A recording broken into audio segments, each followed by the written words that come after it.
What's up, nerds? So I finished Ahsoka episode 6, and oh wow, I didn't care for it, but whatever. We got some character reveals, but big freaking whoop. I'm gonna do my review a little bit differently, you guys, because I didn't feel like writing notes and everything, so I'm just kind of going off the cuff here. So we'll see how you like this breakdown, but let's just get into it, and then I'll share my thoughts during it and then afterwards. All right, here we go, you guys. Okay, so the episode starts out with the Purrgil and Ahsoka and Huyang they're going through hyperspace inside Moby Dick's mouth and everything, and they're all chatter, chit about the history of the galaxy or some crap like that. And she's all like, "There's volume 1, 2, and 3," and she's like, "Number 1 was always the best." She's all like, "Yo, when we get there, we gotta talk to Bean because she like totally like betrayed us." And he's like, "What are you talking about?" And she's like, "Yeah, she gave him the little orby thing. She's a betrayer. We have to kill her now." Okay, so she really didn't say that.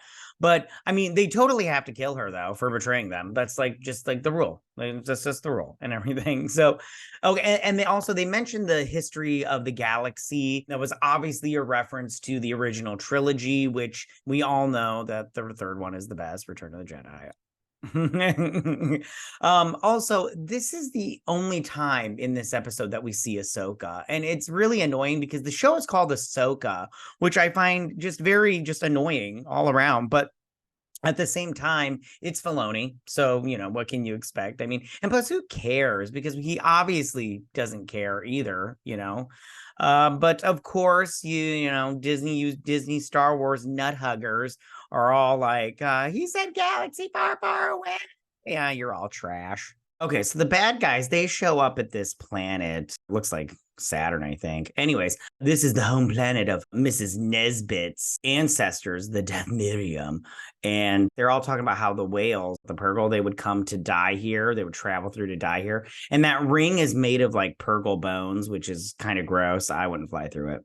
Yeah, the whale bone ring of death is really weird. But then again, the witches of Dathomir are kind of like death orientated, so I guess it makes perfect sense that their death planet is surrounded by a whale bone ring of death, because I guess it's coming together. I don't know, but it just also makes me go, why do these whales go to this exact planet, like, and how do they always know to go to this exact planet? It's just weird. It's just weird. They get Sabine out, they go down to the planet. Yeah, I love how they just keep flying by these giant stone blow up dolls, like big giants are gonna come and face fuck them, like and they see these 3 witches on this little platform, and they're all doing their little sorcery magic, and they're like, "We're so glad you came, sister." And she's all like, "Yes, my sister." They're all like, "You brought a Jedi to us." And so they take her, and they're like, "She's going to be a problem, so put her in a jail cell." They're all like, "Thrawn's coming."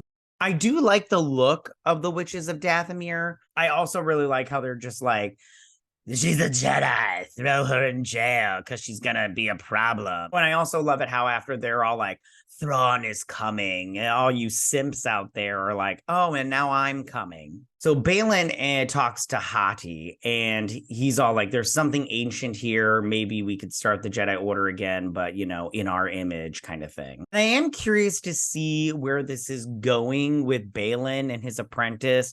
What exactly are they looking for? I'm just kind of interested in where that goes, but like not really, if I'm going to be honest. And if I'm going to be honest, it's probably going to go somewhere stupid. Sabine tries to use her Jedi magic tricks on this door, but it doesn't work. Yeah, Sabine is not a good Jedi, but they keep wanting her to be a Jedi. They keep trying to make fetch happen. And like the Sabine's never going to happen. They should just keep her to a Mandalorian. That's what she is. They should just keep her to that. And then Thrawn shows up in his dilapidated Star Destroyer. Yeah, it's very obvious that Thrawn's working with a Star Destroyer, but he doesn't have any materials to fix it. So then we get the big reveal of Thrawn and his little henchman. And who the fuck is that? Is that Ra from Stargate and Raha, the all-seeing eye?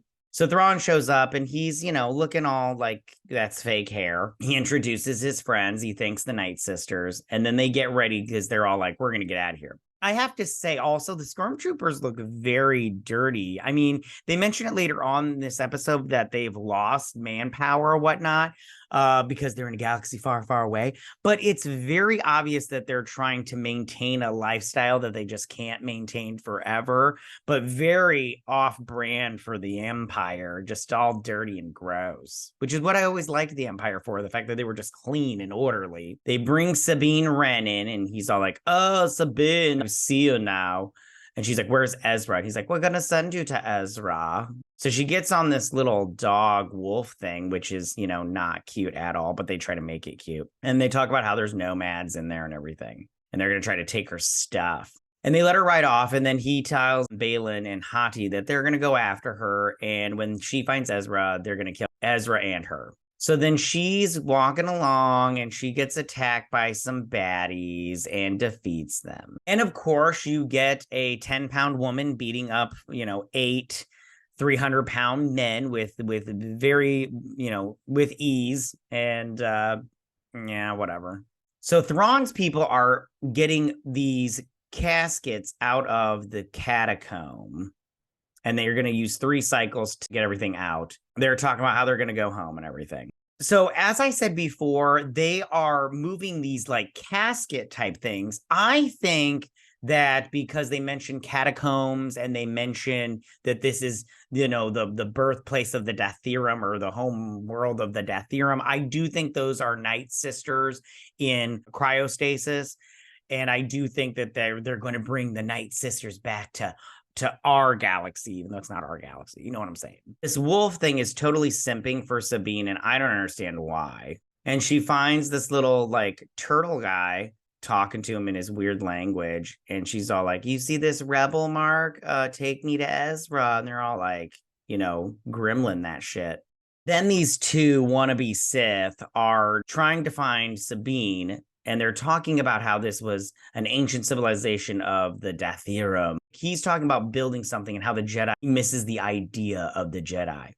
And then the friends of the nomads, they're the raiders or whatever you want to call them, show up. And he's like, the enemy of my enemy is my friend for now. And again, you get these like AliExpress samurai that are going to help out the Sith wannabes. It's so bad. So bad. So she gets taken back to this little turtle village, and she's going through and seeing their babies and stuff. And then finally we get to see the big reveal of Ezra. And he's like, I knew you would come. And I have to admit, the reveal of Ezra was so underwhelming. I mean, I'm pretty sure I'm going to watch some reaction videos where, Disney Star Wars nut huggers are just like, oh yeah, got to see Ezra. And remember when everybody thought it was going to be Mina Masood? Yeah, because I love watching Wood talk, and it doesn't even look like Ezra Bridger. Like, I'm just like, they didn't even try to make him look like they give him blue eyes, big freaking whoop. It's so bad. They chatter, chit. And then they prepare to leave. Sabine leaves out some information that will probably hurt her later. And then he's all like, I can't wait to go home. And I just want to be like, oh, honey, no. You guys are going to have to go to Pound Town because you're not going home. You're going to make a home here. This is your home, Death Planet. Thrawn and the sisters are preparing to go, but they get an image that Ahsoka's coming. And so Thrawn is going to prepare to kill Ahsoka when she gets there. And that's where the episode ends. And I just go, who cares? There's so many things going on in this episode, but this episode out of all of them just feels like no information. And I'm pretty sure people who didn't watch Rebels don't understand what's happening. They don't understand what's going. If you didn't watch Rebels and Clone Wars and you didn't cheat like some people that are our Star Wars fans, I'm sorry, a cheat sheet does not count you. I mean, like, you are on the level of fandom, but you're like at the lowest tier. Come on. But I just no, people won't know why Thrawn was like, I don't know why they keep using the term banished, because he wasn't banished. He was stopped, and that's how Ezra stopped him. He got the Purgle, to grab a hold of that Star Destroyer and take it off to this crappy planet. And then again, I ask, why are the space whales going to this specific planet? Like, what's going on here? I mean, and I just go, like, Ezra escaped him and stuff. That was I mean, and I love how Sabine risked their galaxy for him. And the big reveal was just like, hey buddy, hugsies, and then like, help me move. That was the big thing. And I just go, and Baylan and Shin Hati, I mean, Baylan and Shin Hati, they go, Thrawn sends them to go kill Ezra, but then they're just gonna he's gonna abandon them. He's just gonna leave them on this planet. I'm like, what's going on here? I mean, yeah, and everything's just, the Empire's dirty. And Thrawn's, obviously gained some weight. I don't want to be the kettle calling the pot black, or however that thing goes, but it's just bad. I mean, the action sequence sucked. There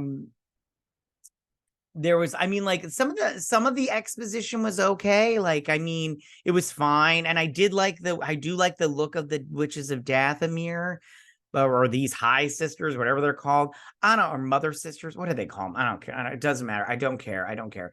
This show's not very good. And I do not understand how how anybody can praise Kathleen Kennedy for any of this shit.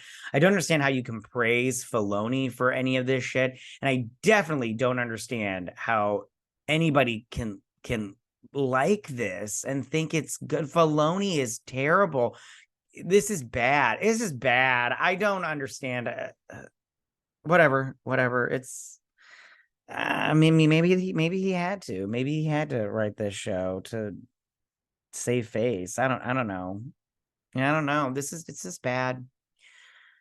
So that's my breakdown and review, you guys. I did not care for this episode. I don't really care for this show. I think I might have to give up on Star Wars altogether. I mean, it's just not good.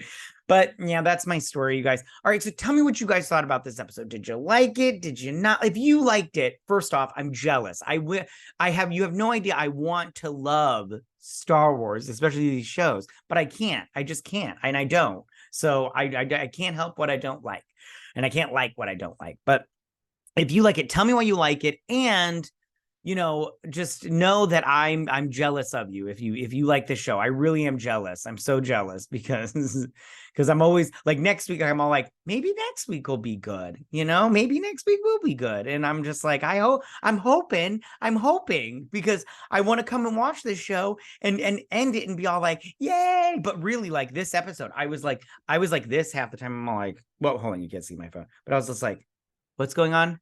Oh, okay. What's going on? What do you say? Oh, yeah, okay. Yeah, it's just, oh man, I don't know. So, all right, you guys, that's really all I got for you guys now. But tell me what you guys think. If you like what I do here and you enjoy independent content here on YouTube, please consider subscribing to my channel. YouTube is always changing up their algorithm, and small channels like mine, we just keep getting shoved to the back of the line. And as always, go ahead and leave all your comments in that section down below. If you like this video, go and hit that like button. I won't mind. If you're new to my channel, please hit that subscribe button. I'd greatly appreciate it. And we'll see you guys on my next Ahsoka breakdown and review. You guys have a good week. May the Force be with you. Bye.